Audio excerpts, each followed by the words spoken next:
नमस्कार, सीएनबीसी आवाज Motilal Oswal live studio में आप सभी का स्वागत है। आप देख रहे हैं खिलाड़ी नंबर 1। मैं हूं आपके साथ श्रेया ठाकुर। देखिए, हफ्ते का आखिरी कारोबारी दिन और बाजार पे दबाव देखने को मिल रहा है। निफ्टी डेलो के आसपास कारोबार करता हुआ 0.25% से ज्यादा की गिरावट 22,774 के लेवल पर। देखिए 22,800 का जो इंपॉर्टेंट लेवल था वो भी ब्रीच करता हुआ निफ्टी। बैंक निफ्टी की भी हालत खस्ता, 500 अंकों से की करीब गिरावट देखने को मिल रही है। भी एट डे लो के करीब ही कारोबार कर रहा है। 48,874 के लेवल पर फिलहाल कामकाज करता हुआ बैंक निफ्टी। स्मॉल कैप और मिड कैप में देखिए 2 दिनों की तेजी के बाद आज यहां पे दबाव देखने को मिल रहा है। सेंसेक्स पे भी देखिए गिरावट देखने को मिल रही है 400 अंकों से ज्यादा। मिड कैप देखिए शुरुआत अच्छी हुई थी लेकिन फिर लुढ़कता हुआ 0.25% से ज्यादा की गिरावट 50,740 के लेवल पर कामकाज कर रहा है। स्मॉल कैप में भी देखिए शुरुआत अच्छी, अभी फिर डे लो के आसपास और आधा फीसदी से ज्यादा गिरकर ये 15,686 के लेवल पर कारोबार करता हुआ। ब्रेथ में रस्साकसी देखने को मिलेगी आपको, लेकिन गिरने वाले स्टॉक्स की संख्या ज्यादा है। 1500 स्टॉक्स ऐसे हैं जो गिरकर फिलहाल कारोबार कर रहे हैं। वहीं 1028 स्टॉक्स ऐसे हैं जो थोड़ी तेजी के साथ कामकाज करते नजर आ रहे हैं। कंट्रीब्यूटर्स रखते हैं स्क्रीन पर आपके, कौन कौन ड्रैग करता हुआ फिलहाल निफ्टी को देखने को मिल रहा है। महिंद्रा एंड महिंद्रा देखिए कल एक रिकवरी देखने को मिली थी लेकिन आज ये ट्रैक करता हुआ सबसे ज़्यादा कंट्रीब्यूट कर रहा है निफ्टी के गिरावट में। आईसीआईसीआई बैंक भी इसी लिस्ट में शामिल। एचडीएफसी बैंक हैवी वेट देखिए कल भी इसमें गिरावट आज भी देखने को मिल रही है। कोटक महिंद्रा बैंक भी देखिए ट्रैक करता हुआ निफ्टी को। वहीं एलएनटी, टीसीएस, हिंडाल्को, एनटीपीसी जैसे स्टॉक्स कहीं ना कहीं निफ्टी को सपोर्ट कर रहे हैं। एलएनटी सबसे ज़्यादा योगदान देता हुआ इस सपोर्ट में।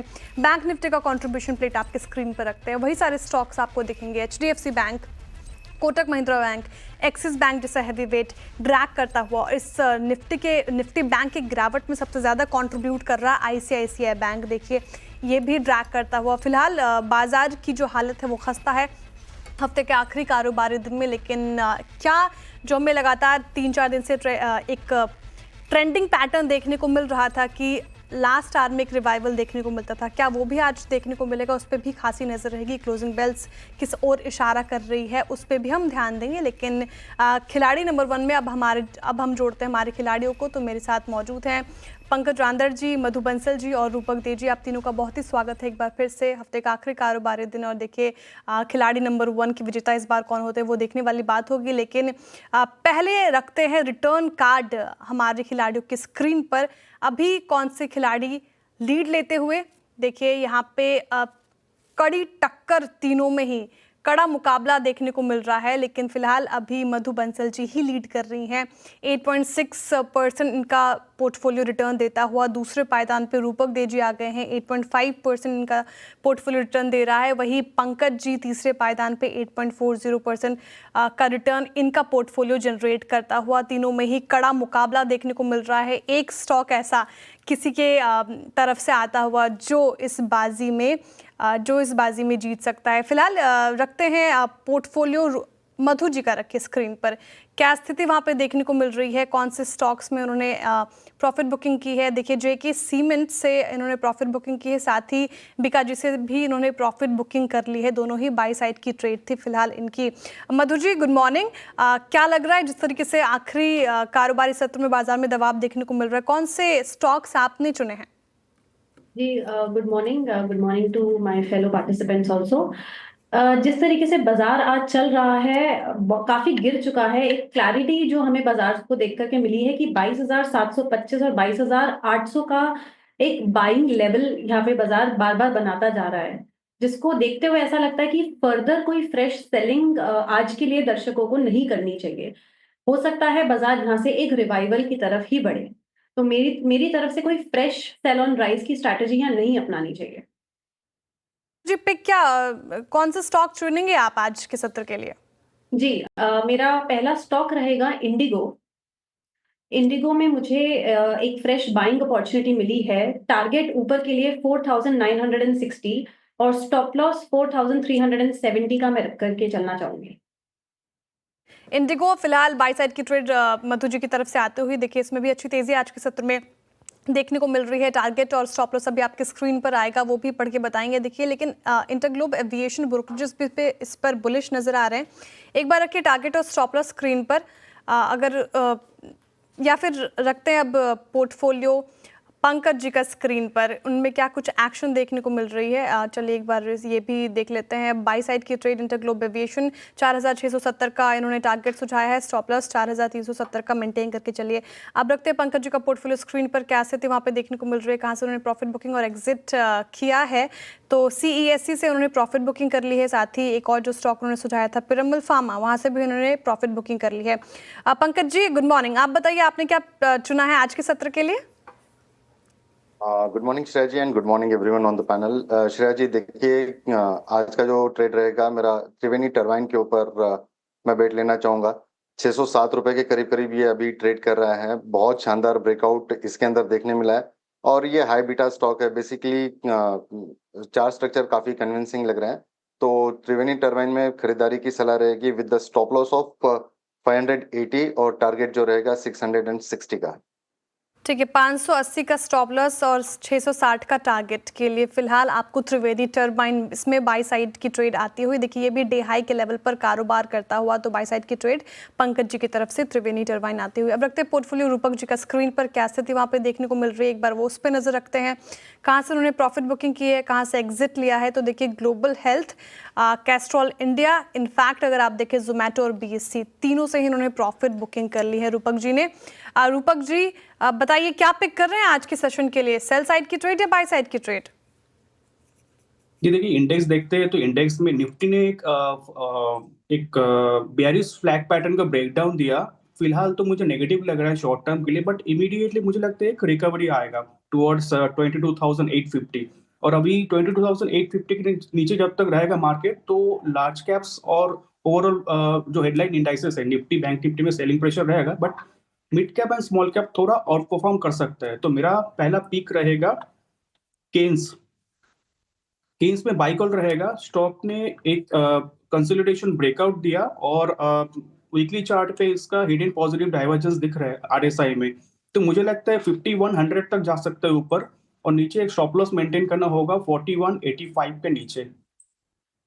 केन्स टेक्नोलॉजी में खरीदारी की राय है और देखिए इसमें भी तेजी देखने को मिल रही है, 4.5% से ज्यादा और डे हाई पे कारोबार कर रहा है। एक बार टारगेट स्टॉप लॉस दोहराएंगे रूपक जी?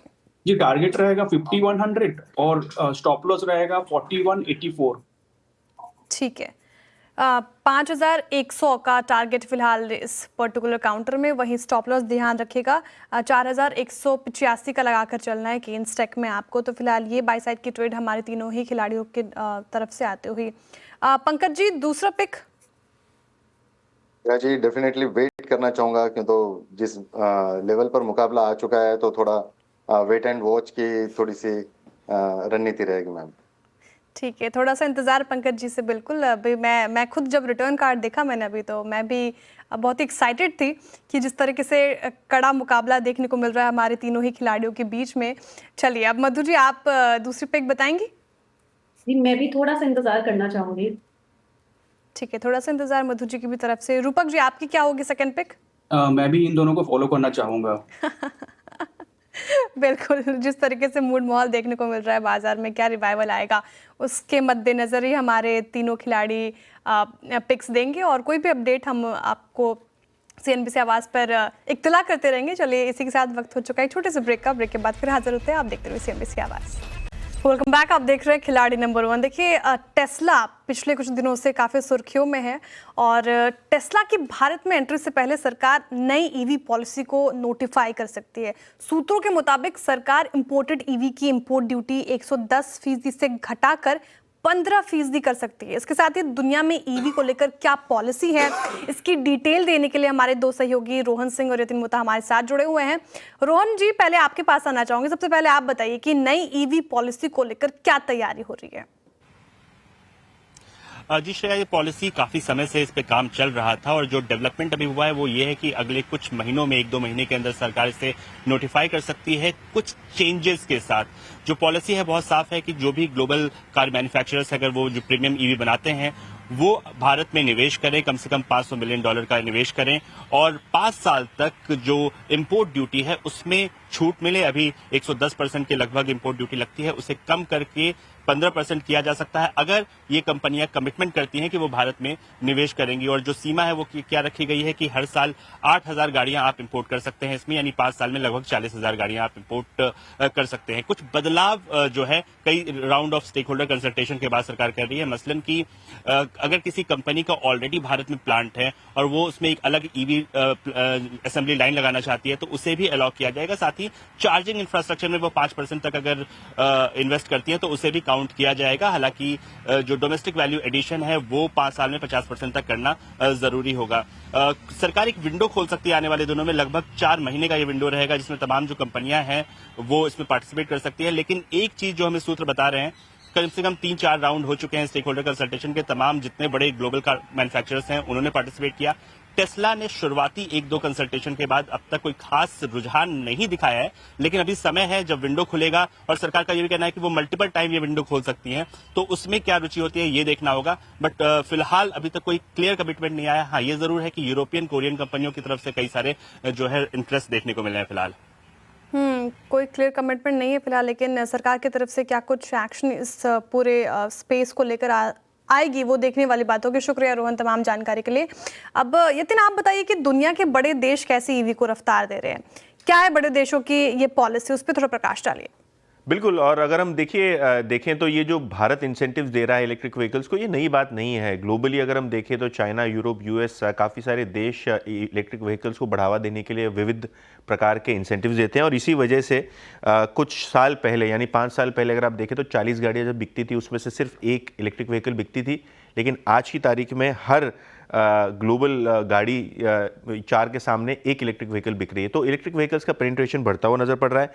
इनफैक्ट आपके स्क्रीन पे जो चार्ट आएगा यहाँ आपको दिखाई पड़ेगा कि चाइना, ईयू, यूएस जैसी कंट्रीज में ईवी पेनिट्रेशन किस तरीके से बढ़ा है। इनफैक्ट अगर आप कार ओनरशिप की बात करें तो चीन में अब 48% जो है ईवी सेल्स होती हुई नजर पड़ रही हैं, यानी आधे से ज़्यादा गाड़ियाँ जो बिक रही हैं वो इलेक्ट्रिक व्हीकल साइड पे बिक रही हैं। ईयू में वो रेशो 21% है, यूएस में 11% है, और ऑब्वियसली जो बैलेंस हिस्सा है वो ग्लोबल मार्केट्स में आपको बिकता हुआ नज़र पड़ रहा है, इंक्लूडिंग इंडिया। ज़्यादातर टेस्ला और BYD जैसी बड़ी कंपनियों की हिस्सेदारी और मार्केट शेयर काफ़ी ज़बरदस्त है। यूएस और यूरोप मार्केट में टेस्ला का वर्चस्व है, उसी तरफ चाइना में BYD की गाड़ियाँ का बोलबाला आपको होता हुआ नज़र पड़ रहा है। ईवी पॉलिसी की बात करें तो चाइना में अगर आप इलेक्ट्रिक व्हीकल खरीदते हैं तो अगर आप पुरानी डीजल या पेट्रोल कार को रिप्लेस करते हैं तो वहाँ इंसेंटिव्स आपको मिलते हैं। अगर हम बात करें बैटरी रिप्लेसमेंट की और प्रोडक्शन की तो यहाँ चाइना में बहुत बड़े इंसेंटिव्स दिए जाते हैं। ईवी इन EU बात करें या तो यूरोप में हर देश की एक अलग पॉलिसी है, लेकिन ज़्यादातर आपको पार्किंग फ्री से लेके चार्जिंग पॉइंट्स में काफ़ी सारे इंसेंटिव्स मिलते हैं। अमेरिका में राज्य छूट देते हैं, कोई प्रकार की सेंट्रल गवर्नमेंट पॉलिसी नहीं है। लेकिन अगर हम बैटरी मैन्युफैक्चरिंग की बात करें तो यहाँ टैक्स क्रेडिट अमेरिकन मार्केट्स में आपको मिलता है। भारत में क्या है तो रोहन ने समझाया कि भारत में किस तरीके से ईवी इंपोर्ट के लिए पॉलिसी आ रही है। लेकिन अगर हम घरेलू मार्केट्स की बात करें तो इलेक्ट्रिक व्हीकल्स पे PLI स्कीम है, यानी प्रोडक्शन लिंक इंसेंटिव स्कीम्स। और यहाँ अगर हम बैटरी पैक्स की बात करें तो यहाँ भी सरकार ने एक बड़ा स्कीम का ऐलान किया है। जैसे राज्य उत्तर प्रदेश हो या कर्नाटका हो, इनकी खुद की भी ईवी पॉलिसी है जहाँ वो 1 लाख रुपए तक इलेक्ट्रिक व्हीकल्स और हाइब्रिड व्हीकल्स पे छूट देते हैं। तो राज्य सरकारें भी मदद कर रही हैं ईवी पेनिट्रेशन के लिए, और जो नेशनल लेवल पे जो है सेंट्रल गवर्नमेंट भी काफ़ी सारी स्कीम्स चला रही हैं। बिल्कुल, तो अभी भारत में ईवी मार्केट जो है बहुत नेसेंट स्टेज पर है, तो इस तरीके से इस पे कामकाज होता हुआ। बहुत शुक्रिया यतिन और रोहन तब भी सारी जानकारी देने के लिए, बहुत शुक्रिया आपका। चलिए इसी के साथ वक्त हो चुका है एक छोटे से ब्रेक का। ब्रेक के बाद फिर हाजिर होते हैं। आप देखते रहिए CNBC आवाज़। वेलकम बैक, आप देख रहे हैं खिलाड़ी नंबर 1 CNBC आवाज़ पर। और जिस तरीके से मार्केट का मूड माहौल देखने को मिल रहा है, निफ्टी और बैंक निफ्टी में फिलहाल तो कोई इंप्रूवमेंट देखने को नहीं मिल रही, लेकिन रूपक जी कोई और पिक चूज की है क्या आपने? जी हाँ, मेरे पास एक कॉल है देने के लिए। मैं देख रहा हूँ अंबर एंटरप्राइज में एक सॉलिड अपसाइड के पॉसिबिलिटी लग रहे हैं मुझे यहाँ से, और सिग्निफिकेंट अपसाइड टुवर्ड्स 6800 तक जा सकते हैं ऊपर, और नीचे स्टॉप लॉस मेंटेन करना होगा 5840 पे। स्टॉक ने आवरली चार्ट पे कंसोलिडेशन ब्रेकआउट दिया, सिग्निफिकेंट अपसाइड पे एक्सपेक्टेशन है। तो टारगेट 6,800। अंबर एंटरप्राइजेस देखिए डे हाई पे कारोबार करता हुआ अच्छा मूव आया, अच्छे पिक, और 5,840 का स्टॉप लॉस लगाकर चले, तो अंबर एंटरप्राइजेस रूपक जी की सेकंड पिक आती हुई। चलिए अब शो के आखिरी सेकंड में चलते हैं, फटाफट से स्क्रीन पर हमारे खिलाड़ियों के पोर्टफोलियो रखते हैं। शुरुआत करते हैं पंकज जी के पोर्टफोलियो के साथ, और देखिए त्रिवेणी टर्बाइन इन्होंने सुझाया बाई साइड की ट्रेड, टारगेट 660 और स्टॉप लॉस 580 का लगाकर चले। फिलहाल क्या स्थिति यहाँ पे देखने को मिल रही है उस पर एक नजर। तो अभी फिलहाल ये नेगेटिव रिटर्न दे रहा है 1.70% का। अब रखते हैं मधु जी का पोर्टफोलियो स्क्रीन पर, क्या सुझाया उन्होंने। Inter globe aviation by side की ट्रेड, टारगेट देखिए 4,670 का, वहीं स्टॉप लॉस ध्यान रखिएगा 4,370 का लगाकर चले। क्या स्थिति यहाँ पे देखने को मिल रही, तेजी या मंदी, उस पर एक बार नजर रखते हैं। तो ये भी अभी फ्लैट ही कारोबार करता हुआ रूपक जी का पोर्टफोलियो रखते हैं स्क्रीन पर, क्या स्थिति वहाँ पे देखने को मिल रही है, कौन से स्टॉक्स। अच्छा, एक जो स्टॉक उन्होंने सुझाया था वो अपडेट होने में थोड़ा टाइम लगेगा, लेकिन जो पहले स्टॉक्स थे उस पर भी हम चर्चा करेंगे। एक बार मुनाफा का मीटर चलिए रख देते हैं। देखिए रूपक जी का पोर्टफोलियो केस टेक और अंबर एंटरप्राइजेस दोनों ही बाई साइड की ट्रेड, और 5,100 का यहाँ पे टारगेट रखना है। केन्स में स्टॉप लॉस 4,184 का रखे, और अंबर एंटरप्राइजेस में टारगेट 6,800 के करीब था, और स्टॉप लॉस ध्यान रखिएगा आपको 5,840 का लगाकर चलना है। क्या स्थिति यहाँ पे दोनों ही फिलहाल अभी नेगेटिव रिटर्न देता हुआ थोड़ा डाउन साइड पे ट्रेड कर रहा है। अब रखते हैं मुनाफा का मीटर आपकी स्क्रीन पर, क्या स्थिति हमारे तीनों ही खिलाड़ियों के पोर्टफोलियो में देखने को मिल रही है वो भी एक बार डिस्कस करेंगे। तो देखिए अभी फिलहाल लीड ले चुके हैं रूपक जी, इनका पोर्टफोलियो 8.80% का रिटर्न देता हुआ। वहीं दूसरे पायदान पे मधु जी हैं, इनका पोर्टफोलियो 8.45% का पॉजिटिव रिटर्न देता हुआ। वहीं पंकज जी तीसरे पायदान पर आ गए, इनका पोर्टफोलियो 6.59% का पॉजिटिव रिटर्न दे रहा है। तो ये स्थिति फिलहाल हमारे तीनों ही जानकारों के पोर्टफोलियो में। कोई भी अपडेट हमारे जानकारों की तरफ से वो हम मिड कैप मंत्रों में लेकर आएंगे, लेकिन ऑल द बेस्ट आप तीनों को ही, और बहुत शुक्रिया इस पूरे हफ्ते हमारे साथ बने रहने के लिए, और all the best and happy weekend आप तीनों को ही। चलिए इस शो से इतना ही, दीजिए इजाजत, देखते रहिए CNBC आवाज़। नमस्कार।